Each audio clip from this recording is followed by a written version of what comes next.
Okay, welcome back, Los Banas. Wanted to level you guys up to this new thing called a function. What is a function? It's not a soda, okay? I put the word soda here, try to get you guys to understand. You've got this, let's call it a machine.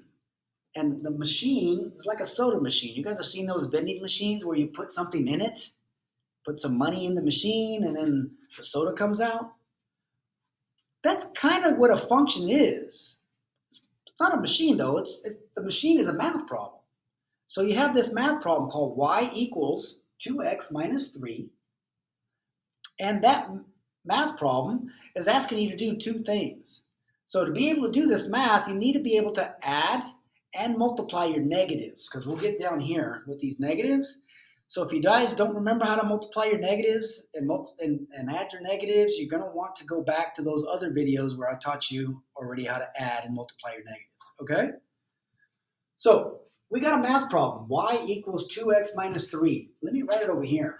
Y equals 2, and I'm going to leave this blank, minus 3. So this is where the x is at. Well, this is called a t-chart, and when you do these functions, you're supposed to be able to use any number you want. Now, Mr. Gomes is giving you some simple numbers to try, but these numbers can go to infinity, go all the way up to infinity, positive and negative infinity. X can be any number. I'm just giving you some to get the understanding of what a function is. Your x is your input. So you're going to plug in this 5, and you're going to plug it in. Look what I got right here. You plug it into the soda machine. Where does the 5 go? It goes right here next to the 2. And 2x wants you to multiply.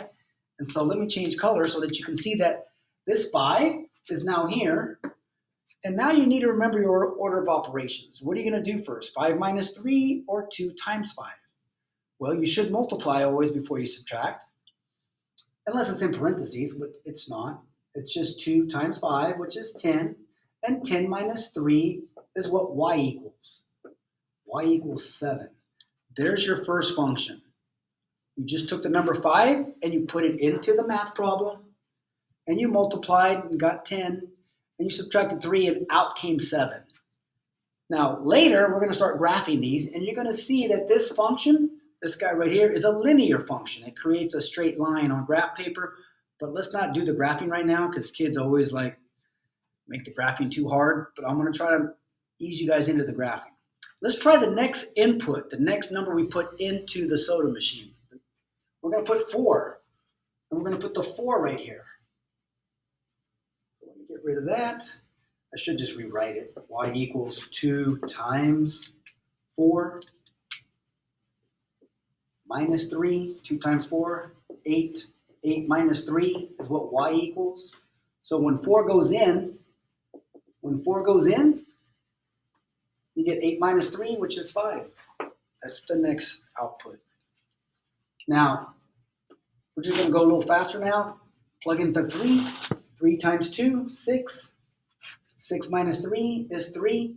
And after I do it 3 times, the way I wrote these inputs create a pattern over here. And I want you guys to see the pattern. Can you take a guess of what the next number is going to be if it just keeps doing this pattern? Well, I see 1. And then I also see negative 1. Now let me show you why this pattern, which is like minus 2, minus 2, minus 2, it's actually happening because of the 2x. 2 times x, the 2 is multiplying the x, that's what's creating the pattern here. Going down to negative 3, negative 5, negative 7, and I've just completed my XY table. Now they could give you more numbers, they could give you less, they could just give you some random ones, then you won't see the pattern. But that's pretty much what a function does. You've got a number that you want to plug in to a math problem, and you do the math, and another number comes out.